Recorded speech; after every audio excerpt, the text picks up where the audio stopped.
regular meeting of Brattleboro Housing Partnerships to order. It's Monday, May 15th at 7 p.m. Or is it 7:01? Review. Exactly. Right. Review and approve the minutes of the meeting of April 17th. And since I was here, I will move to approve. thank you. I'll second it. I move to approve. Good. And any comments, changes? All those in favor of approving the minutes as circulated, please say aye. Aye. Opposed, no. Abstentions? Okay. Moving on to resident and citizen participation. And we're lacking. Actually, when Pat walked in, I thought she was a resident because of her scarf on her head. At first. So, business of resident interest. And there were staff reports from property managers. Brilliant orange paper.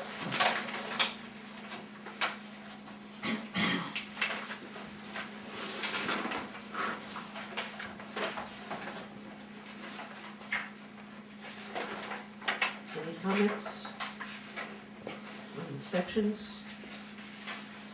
Rent collection performance, and move-in, move-out reports.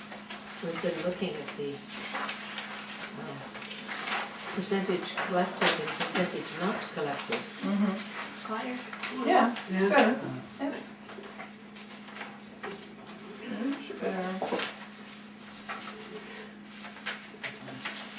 Now, as I recall, 4/1 to 4/30 ought to have been after most of the tax refunds have come in. Mm-hmm. Yep. Did that make any significant difference? It always does, yes.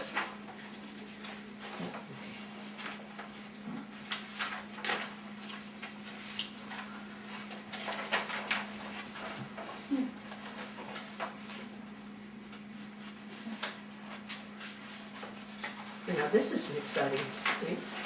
Somebody moving out of Moore Court to buy a house. Yes, That's yes, it's really great. That's encouraging. self-sufficiency. Mm-hmm.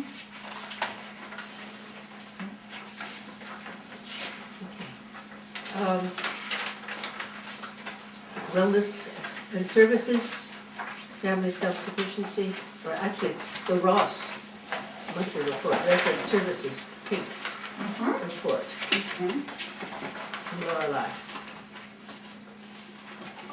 Lorelei is getting things going.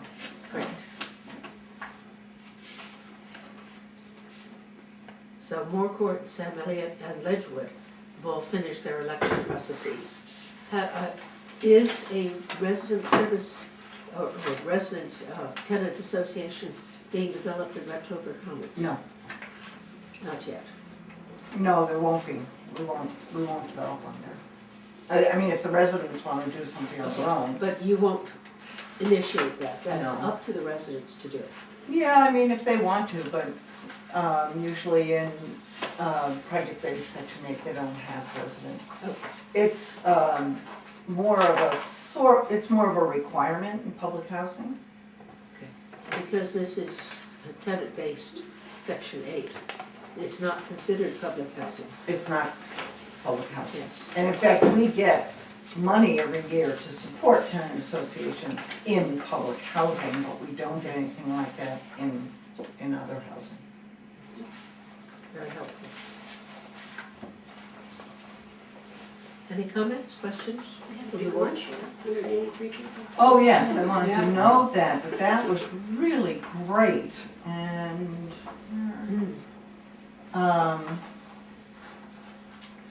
and that was done by a couple of by 2 or 3 residents here. That's good. Yeah, record high for the meals. Sarah Gilbo, Shelley Paccio, and I know there was another person, a couple people involved, so. The bulletin board. Yeah, it was really very, very great, and we're really appreciative that they took that on.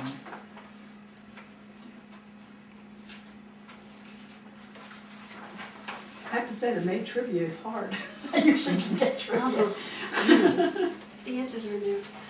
Oh, yeah, no, that I understand, but just, I know the Empire State Building was opened in, I think it was 1938 or 39, that's the only one I'm close to.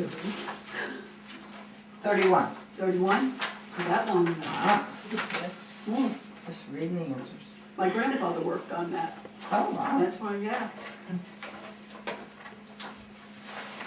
I love the photograph that's gone viral of all the guys sitting on the girder. Oh, yeah. Building that. Yeah, we thought one of them was my grandfather. Oh, He yeah? actually did, he looked like him, but we found out it wasn't.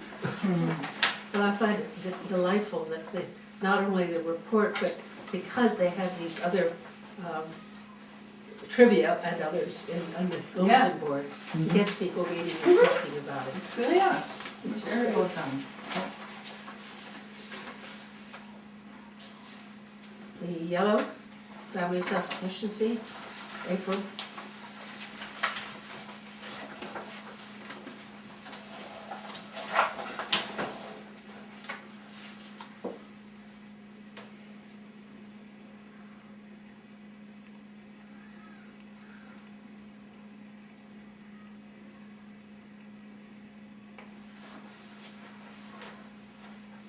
And there, I don't think it's in here, but HUD did pull the data for our renewal application and said, you know, you don't have enough people for 2 coordinators, and we said, yes, we know that. And so that was fine. And Jeanette came in today, she's gonna come in tomorrow, and then, you know, be with us as possible until the legislature ends. So she's starting to gear up for this project. Good. Excellent. And the one last sentence, 3 participants who were already employed have switched to better jobs, move in the right direction for all. It's really great seeing that as part of these projects, people are growing from it. Yes. It's hard to get a job if you don't have a job.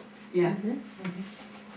Well, it's very hard to get a job if you have never had a job and Yeah. really, you know, don't have, you know, too much skills around what it is to have a job and, you know, everything from getting up and, you know, the simple things to complex.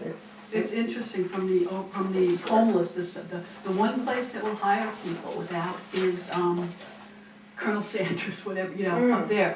They will hire people that have no background, they'll give them a chance, and McDonald's good. won't, Burger King wouldn't, but they will. That's great So, to know. yeah. Pass that on to Lucy. Sesh. Yes, our new SASH person started today. Shauna Baugh, and she had a lot of experience, I think it's a gathering place, and then has worked at a variety of shelters and Your name sounds familiar, different so places, so. that's great. So she started today, and that'll be great to have her on board.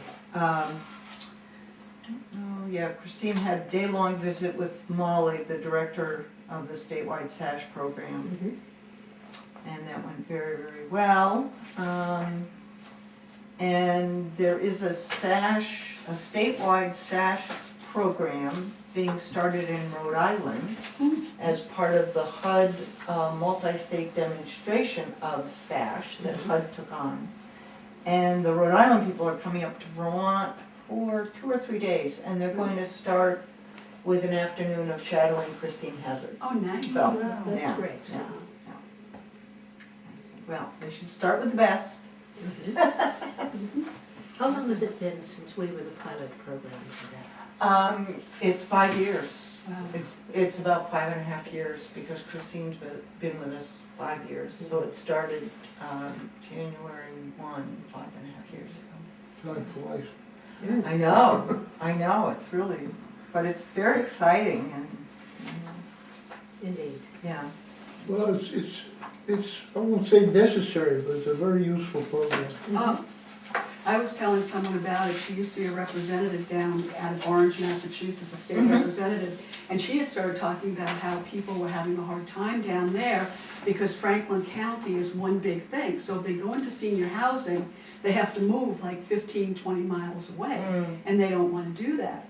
And then she was talking about how, different, I told her about SASH, and I told her, go onto the computer and look at it, because that might be something that might work well down there. Oh, yeah. Yeah. Yeah. One of the things that Molly from Cathedral Square was very impressed was, Christine had a team meeting, and that's when you have all the resource people that are working with your SASH participants come if they need to. And Christine always has this big, engaged group of people that are there representing Senior Solutions and HCRS. I mean, the list just goes on, and Molly just was like, wow. Talk about a SASH panel and the partners really working together. She was very impressed with that. So we're particularly pleased that our partners are really working so, in hand with us to really make it work for the participants. I mean, it's a participant-centered program, so, but it's good. But it makes so much sense to use all of the community's resources instead of duplicating them. So, the asset manager report.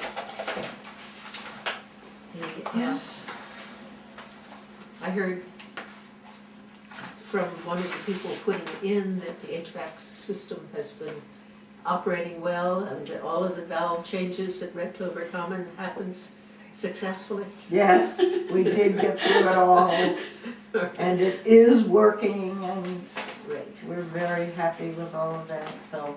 And they've got a lot of time to work on rebalancing it and getting it ready for heating season, so. But it's working very well, so. I said, Jack, it just needs to work well until the 25th.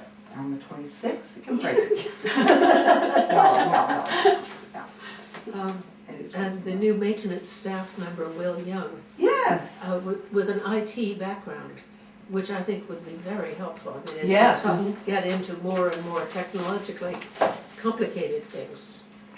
Well, we have all the maintenance people are going on tablets for inspections. Good. So instead of paper going all over town, they'll have tablets and the inspections will go right to them on the tablet. They'll finish them on the tablet,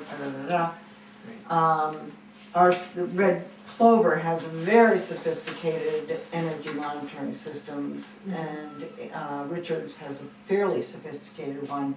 And I just had an email today from somebody who's got a little business that is installing more of these platforms in housing and then connecting them all up so that you can just sit in one place and really look at how all of your systems are doing on a really real-time basis. So it's going to be very helpful. That's great. He's my cousin.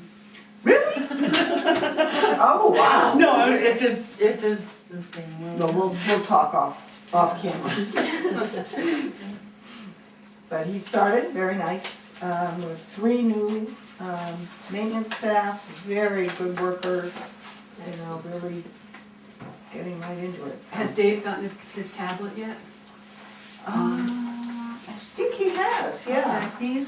He was the first, so Yeah. he's got it. I'll have to check in with him. Well, maybe Will can help him. Yeah, see how that's going. Well, Will was great because he, Jacqueline was away, he's away on a vacation, long deserved, and Will came in and said, oh, my phone is here. And I said, oh, your phone is here, okay. So I said, oh, it's this one. And I said, well, you'll have to set it up. And he goes, oh, yeah, I know. Good. Good. I will simply get it going and make sure that it's charged for you. Yes. Chris, I don't see the shelter house here. Oh, David was on vacation, so he did not submit a report before he left with the flashes for him. I noticed for the first time, the biggest check we wrote was not to Green Mountain Power this month. Across the shields, maybe. We wrote 5 or 6 checks to Green Mountain Power. Yeah. They made it up in quantity. Yeah, Right. they get fun.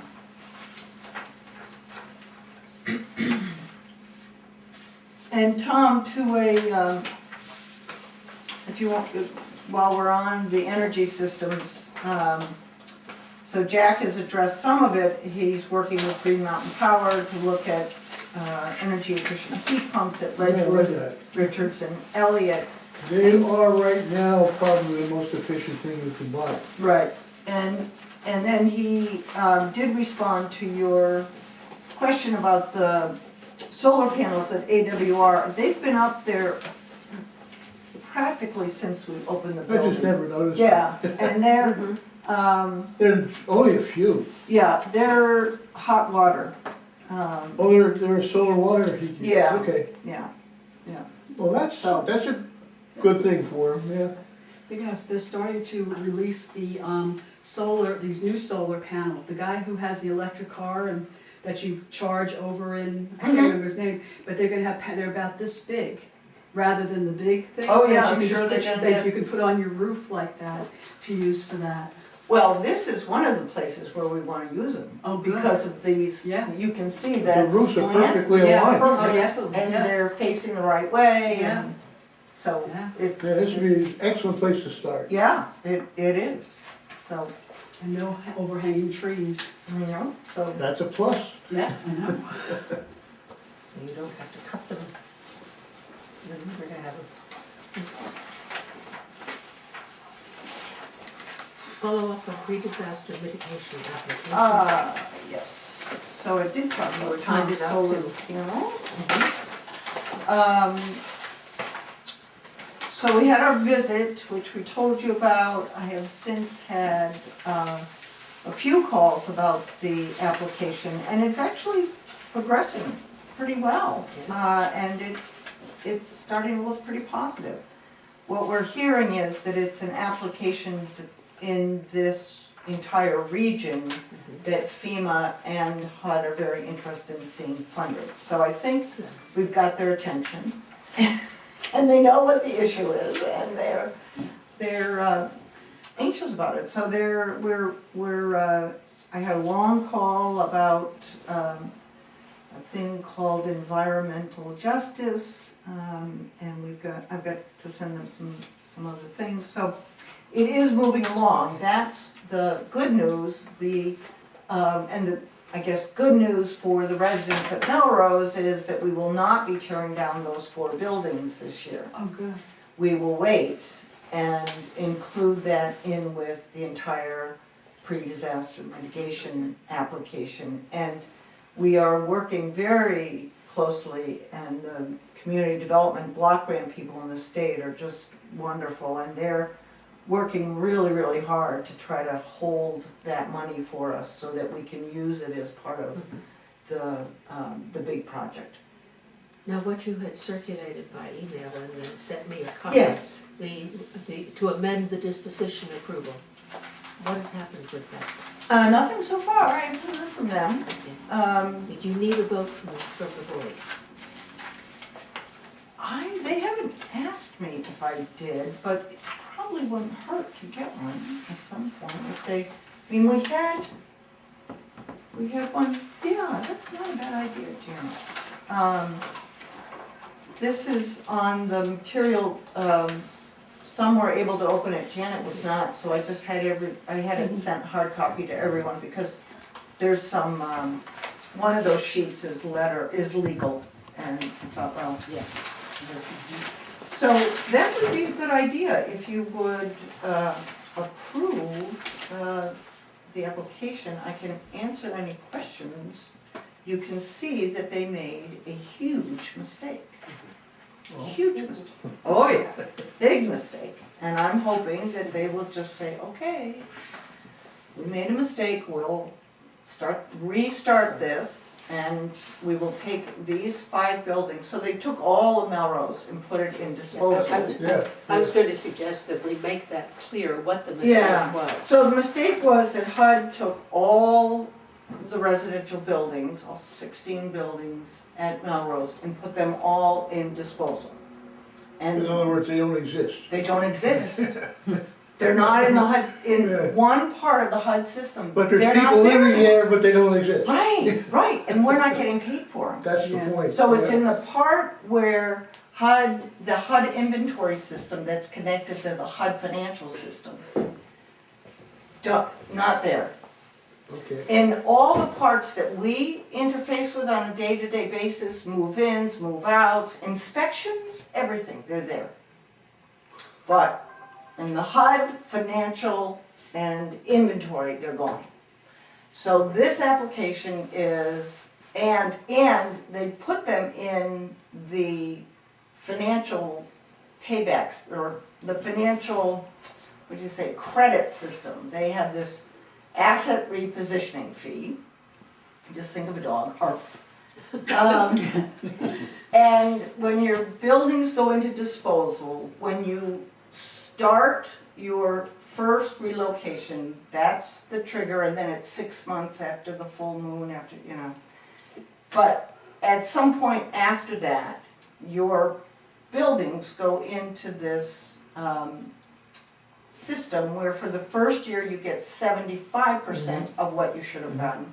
The next year you get 50%, and if it's just disposal, which is what we had originally asked for, you only get those 2 years. If, as we're doing now, we're going back and saying, hoo-hoo, we're gonna add demolition, we should get a third year of 25%. So they took all of our buildings, for one, and then they put them all in disposal a year after we made the application. So they went into this process in 2015, but they never paid us. So in one of your sheets, I was surprised, nobody said, Chris, what is this? One of your sheets shows that we should have gotten 75% of our subsidy for all 80 units in 2015, and we didn't. We got 100% of the operating subsidy that year. So they goofed it up. And then in the following year, we didn't get what we got 100% again. This year, they gave us 0. They started to zero us out. I mean, it's maddening. And they took all 80 units. So the whole application is just to say, look, why don't we just say, we're good. Put them in when they were supposed to go in. Give us back the 5 buildings that never should have gone out. And we're good, because you didn't pay us the way you were supposed to. So, you know, no foul, we're all right. In fact, you paid us exactly the way you were supposed to, but your inventory removal said a different thing. So even HUD wasn't, The right hand doesn't know what oh, the they weren't left hand's doing. connecting it. So the whole thing was pretty painful to write, I have to tell you. I Man, my bet. head really hurt. It was like an ice cream freeze for 3 days. But I haven't heard from them. I am going to follow up with, it was received. You have to put it in through a special system. And I thought I'd just follow up with a little email to the head of the Special Application Center and say, you know, are there any questions? You know, how are things going? So how can we word a resolution of the Board of Commissioners? You could just approve the application that I made to them, Okay. and that would be sufficient. So moved. Second. Thank you for the explanation of a complicated process. Are there any more comments? Ready for the question? All those in favor of approving the application to HUD, please say aye. Aye. Opposed, no? No abstentions? Okay, well, thank you very much. That'll be good to have. Yeah. I want you to have as much support from us as you can. Yeah. So I will what I may do is go to our Boston field office has been very, very helpful in discovering this and helping us with this whole thing, because as you might be able to tell, our original letter said, okay, you haven't given us any dates, so you better work with the field office and tell them when your buildings are empty, because we know you're gonna cheat us and you won't tell us on time. So we've been in this very close communication with Boston since day one on this. And Yes. for them to just go ahead and sort of out in Chicago do this, they wouldn't say it, but I think the Boston office was pretty surprised that this had been done. And nobody had asked for an amendment, nobody had asked for clarification of dates, nobody had asked them, even their own people hadn't asked for anything. So the upshot should be that all of the buildings should still be considered assets until they are part of the disaster mitigation. Well, what should happen is that the 11 buildings that will eventually go in to be demolished should have started April 1 of this year in the 75% subsidy. The other buildings in the 25 unit should still be in public housing, but they took everything out of There's public people housing. living there. There are people living there and we're subsidizing them. They're paying their public housing rent. Yeah. So, we Just want want to be to clear, okay. Right, so we'll get there, I think. Red Clover Commons ribbon cutting date, May 25th at 1:30. I hope you'll all be there. If I can help the eye doctor that Al is supposed to see at 1 o'clock in Springfield, Massachusetts, change his time, otherwise I won't be able to be here. Oh, no. I will do my best. Can I call him? You have a big speaking role in this. I will rearrange things, they were pretty good. I I'm went really down to sorry. Boston on Friday to Mass Eye and Ear for Yeah. Mass Eye, so Okay, I will rearrange things. well, thank you so much. Yeah, it's going to be a very packed house, Great. so we'd like you there. I'd love to be there. Ken said, well, now who's gonna represent, your shop? I said, the chair. The chair is, of course. Okay. Not me. Well, I hope we both will, because Yeah. Chris, you certainly have. I hope you all will be there, because this is going to be a really, really great occasion, so. It's open to the general public too, right, or not? It really is, Just wanna peek. the cards are going out. We sent cards to all of our neighbors, Wilson's Woods, That's good. Walgreens, the pizza place. So it's, we're not putting an ad in the paper, but we might as well. So, Any idea which dignitaries are showing up? well, none of the federal folks will be here because they're all stranded down in Washington. And we're glad they're there. And I don't. Trump's not gonna come,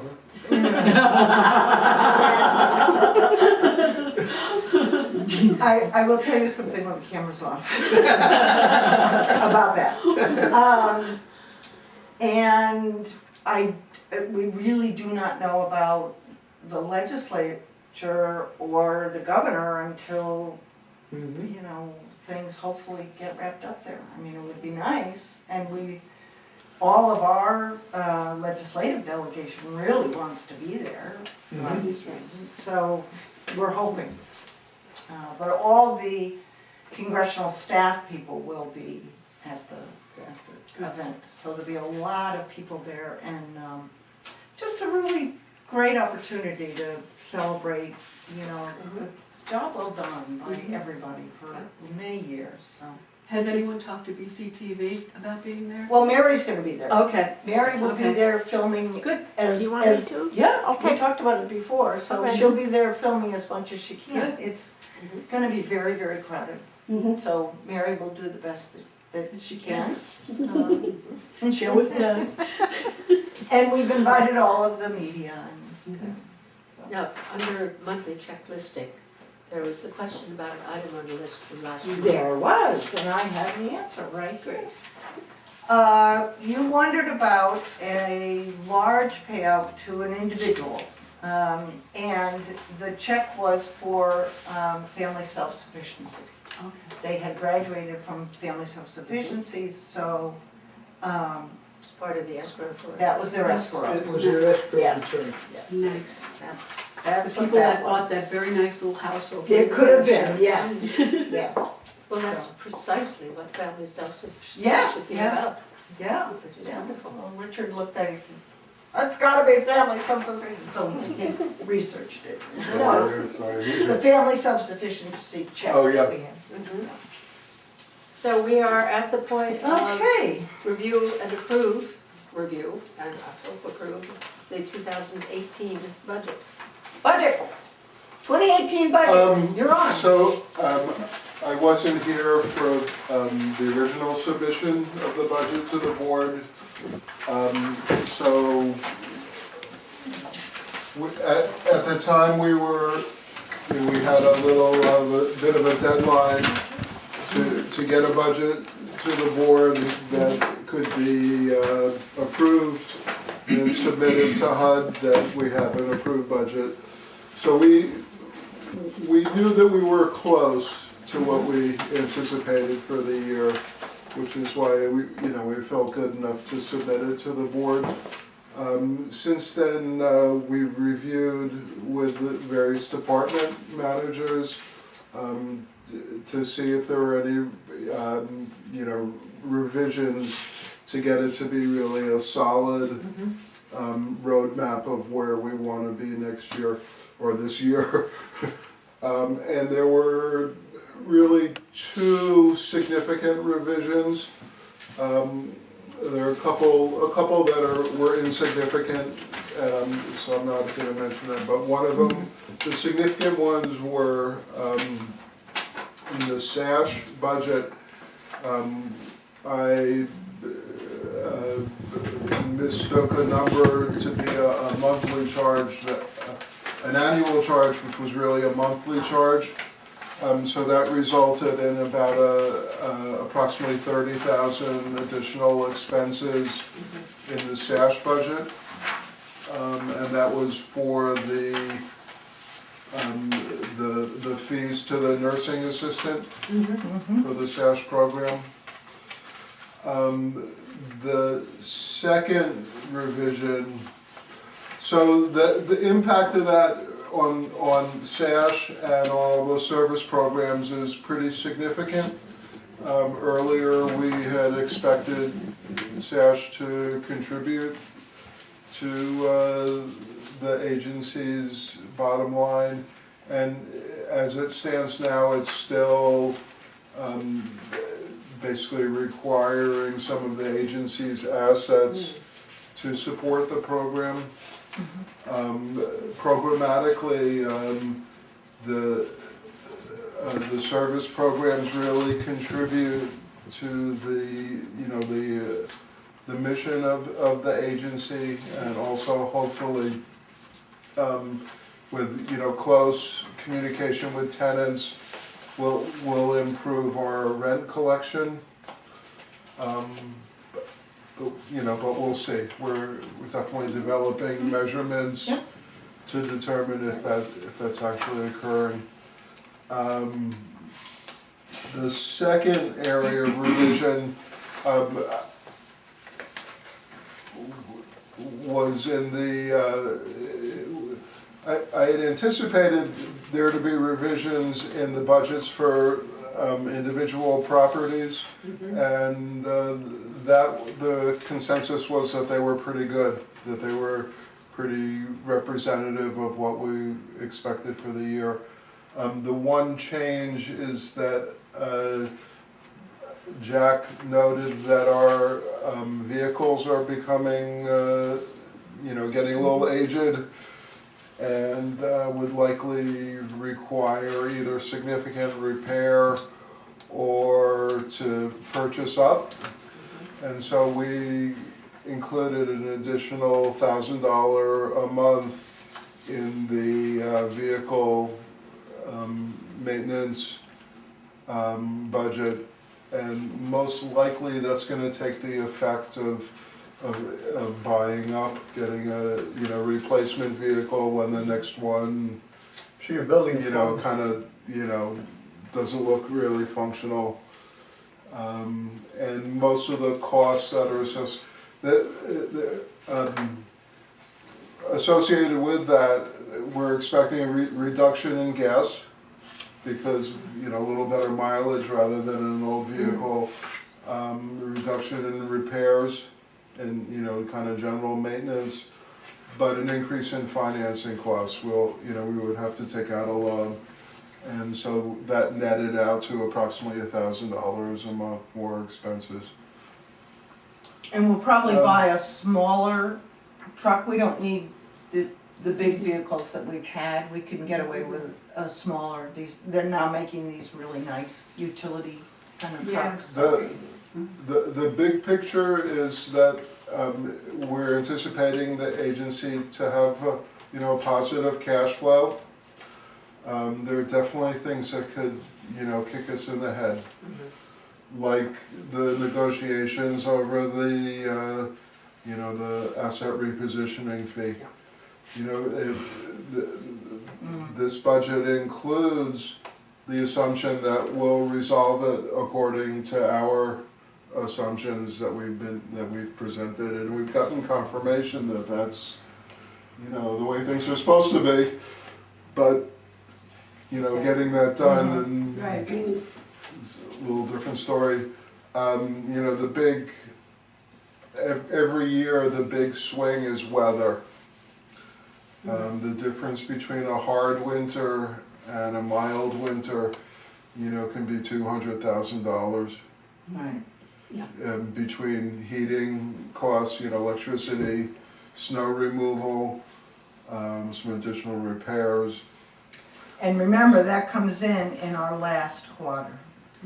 So we look at December and it looks fine, and then, January, February, March can be a disaster. Did we save money this year on snow removal and stuff with doing it in-house now?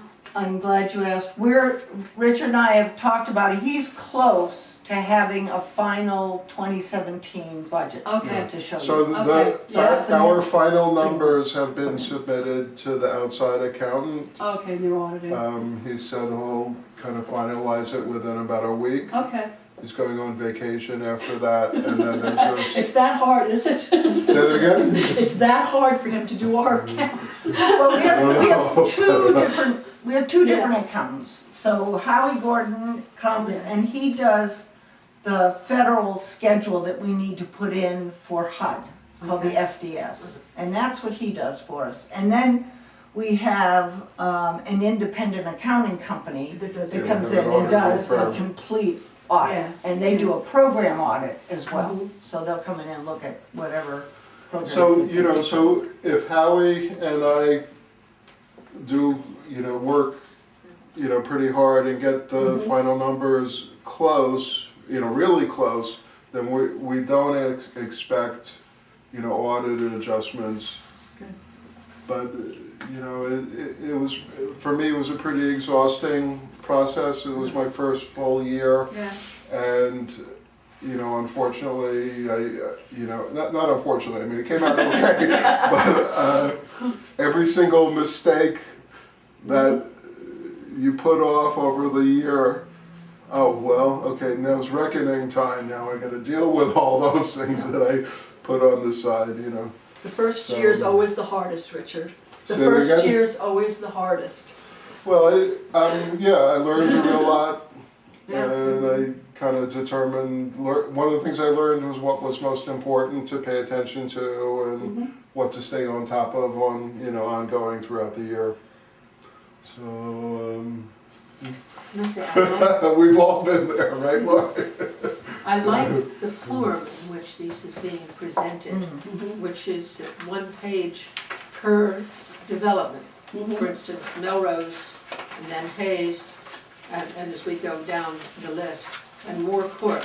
What I find interesting in the net income for the older developments, Melrose, Hayes, and Sam Elliott, it seems to be a positive figure. Yeah, And for Ledgewood, Moore Court, it's a negative figure. yeah. Is there any particular reason you can, that is the case?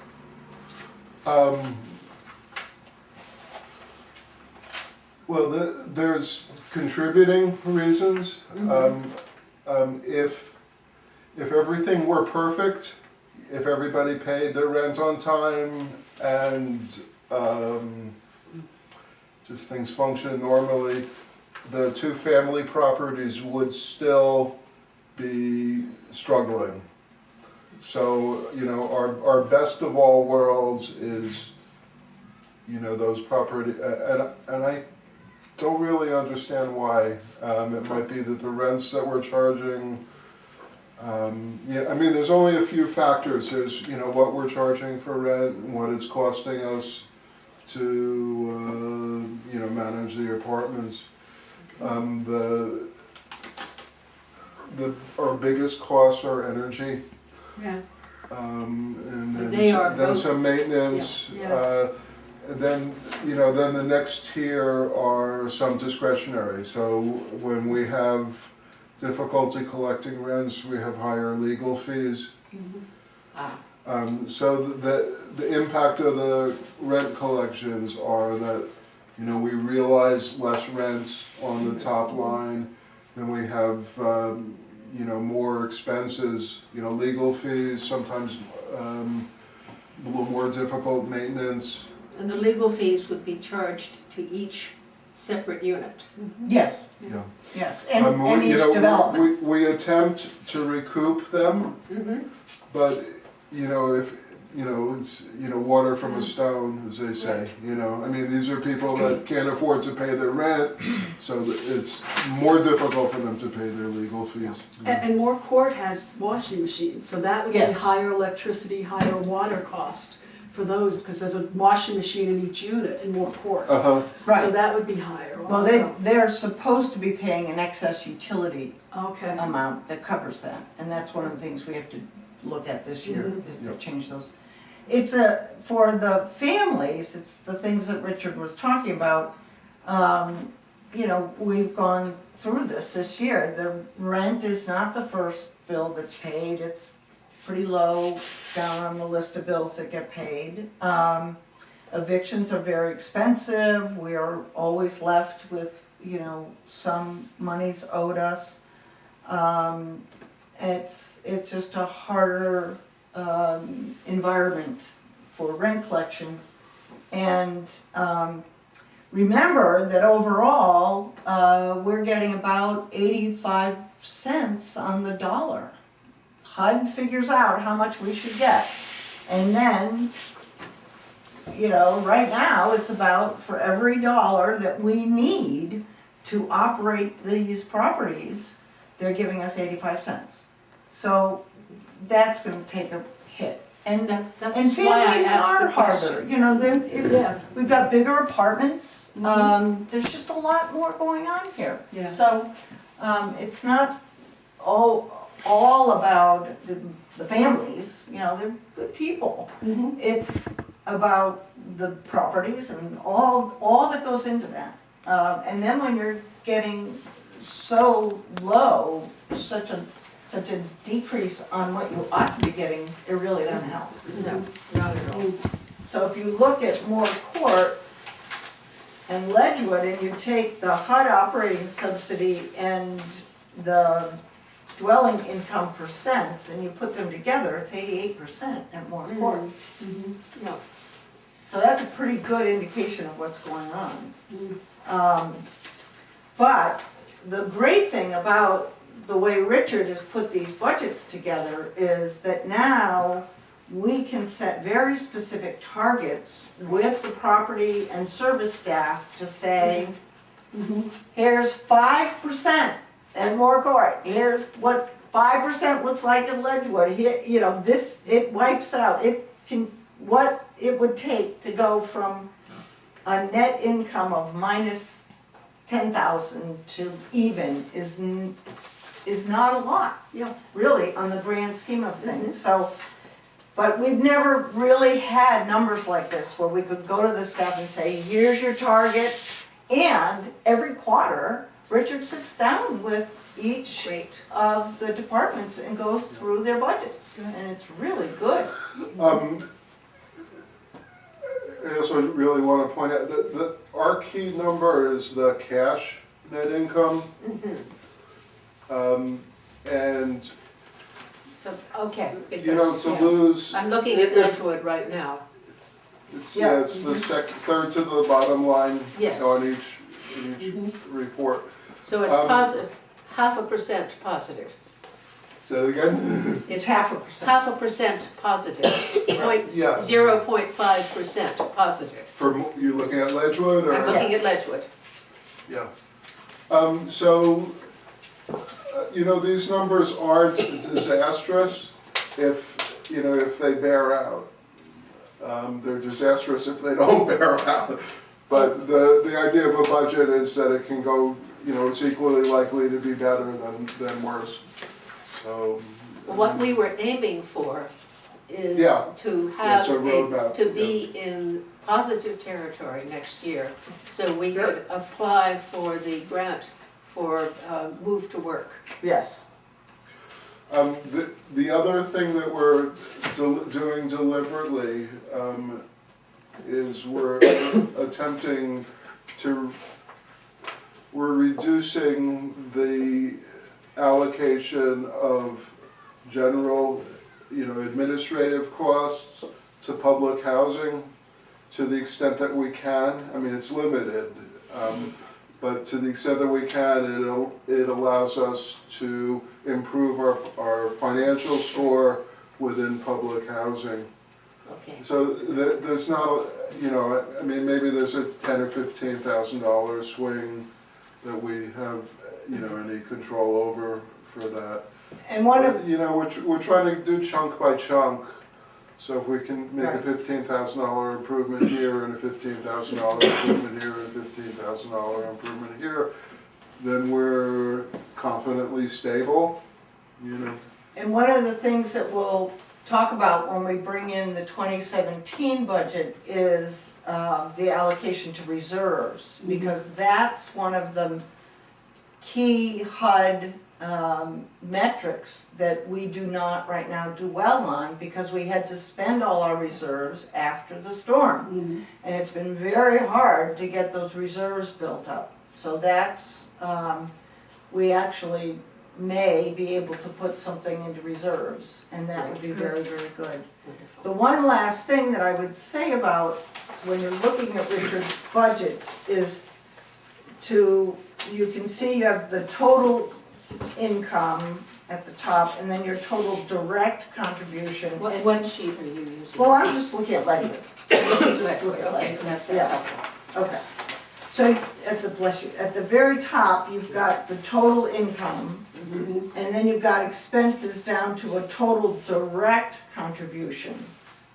And then we've got the allocated expenses, which we used to just sort of allocate them pretty uniformly based on the number of units. But Richard's really done a great deal of work to get this to be much more accurate. So when you're looking at that, that's the personnel is me, it's Richard, it's Jack's time that's not covered elsewhere. You know, it's all of those additional costs. So putting that in here is really a good, from a budget standpoint and from a, what's the word I'm trying to get at? Well, we have a portfolio of programs, and we want to see which programs are contributing to the health of the agency and which, you know, require subsidy. It's a little painful for the service programs, because previously all the administrative costs had been allocated to public housing properties. But we really do want to see, you know, Chris really does spend a proportional portion of time on SASH.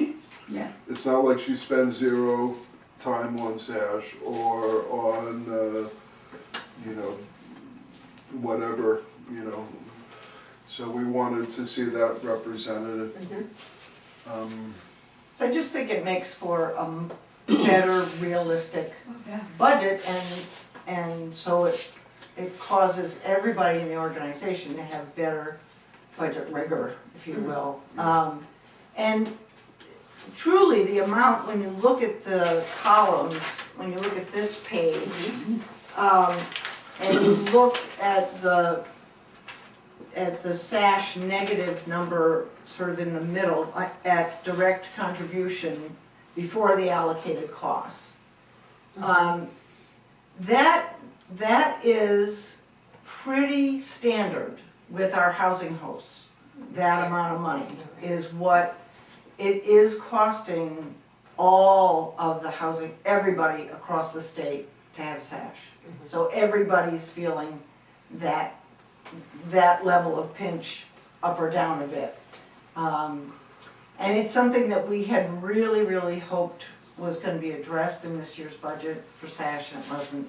So I just wanted to, you know, yes, that's a real number, and so are the others, but that it's, I think the allocated numbers are, especially when you're the designated regional housing organization, we spend a lot of time on SASH. So those are pretty real. If you're curious about the allocation, the first page, the first stapled page, that's the proportion of administrative costs that get applied to different different programs. Just so you understand.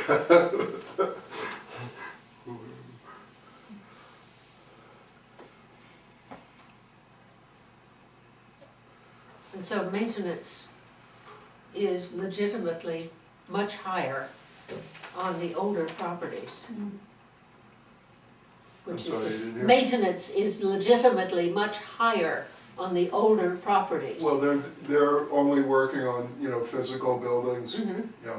Well, I'm looking at the difference, for instance, between N.W. Richards, 7.1% versus 20% Oh, yeah, at Sam Elliott. right. Yeah, Size would make a difference on that too. size and age, absolutely. Because Elliott came on in 1980 and AWR came in 2010, Yep. so. What order do they go in? I was curious about that. Melrose, Hayes, you're trying to trick me.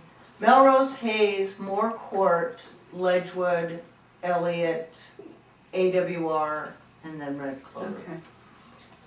So they're very neatly laid out here. Yeah, that is about the way they came Right. Yeah. And so Melrose came in the late 60s, Hayes and Moore came about the same time in the mid-70s, you know, the 70s, and then Ledgewood and SEA were actually within a couple of years of each other. And SEA was actually 82. Are we ready to vote on this budget? Ask me difficult questions, please. No, you don't need to! I feel like I earned my. You earned it, Richard. Yes, you Okay. did You did, indeed. you did a good job, Richard, very good job. Do I hear a Thank motion you. to approve this I will, so, draft budget? I second. All those in favor, please say aye. Aye. Opposed, no. Abstained? You're safe for another year, Richard. Thank you very much. No changes. What was that? No changes. Only for the good. No changes. Now we've got to do it. Yeah, Yes. we've got it. Now we've got to make it. But this is good. But it really is a much more understandable budget process, or not process, but budget material. Yeah, no, it's very good. And Richard's really taken a lot of time to go through it in great detail with the staff, which is the first time they've really had to sit down and go line by line to really fully understand what's in that number. And that's been really good. And everybody, I think, has been very receptive to it. Yeah, I think it's been a positive process. People haven't, bickered. Excellent. That happens. Oh, of So, course. oh, how come this cost was charged to my program, Right. That hasn't happened. Check signing. Yes, Pat, you are May? Yes. yes. Okay. And I'm if June. Chris, you're June, yes, Yeah. all right. And I'll talk to you before June. So Okay, you're at an F place for the. There I'm might be sorry, one okay. week I won't be here, and Tom, I think it was Tom, Yeah. volunteered to do it for So me. you Right. guys are gonna alternate? No, I'm gonna do it most of the month, but there's one week I may not be here. Okay, well, just So, keep in touch yeah. with me. Yeah. You'll have to keep in touch with me. I will keep- You have You know email, what? right, Chris? or- At the moment, Oh, okay, what are your, just give me phone because I'm not numbers. too good, on the It's- phone. Yeah. either, Email is so- almost easier. I know, but I don't have, my phone was stolen. oh, Beautiful. So I have to go to the library for email now until, Why don't we, I work it out. before we work on this, why don't we officially adjourn? Sure. Do I hear a can motion? I, just so I want, July, Tom, you're gonna do July then? All right. Okay, I just wanted to get that clear. okay. All right, I'm now, ready Do you hear a motion to adjourn? So moved. Second. Thank you. All those in favor, please say aye. I- Opposed, Thank no, and abstained. I'll stop by and see you Mary, before thank you. June, okay? I'll stop.